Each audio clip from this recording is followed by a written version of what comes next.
నమస్కారము. ఈరోజు మనం సుమతి శతకములోని ఎప్పటికయ్యది ప్రస్తుత అనే పద్యము తెలుసుకుందాము. ఎప్పటికయ్యది ప్రస్తుత మప్పతిక మాటలాడి అన్యుల మనముల్ నొప్పింపక తానొవ్వక తప్పించుక తిరుగువాడు ధన్యుడు సుమతి.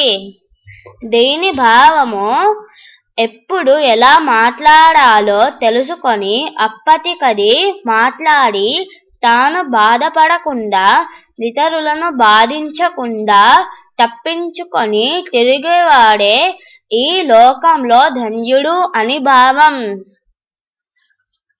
మరొక సుమతి పద్యం వచ్చే వీడియోలో చెబుతాను. ధన్యవాదములు.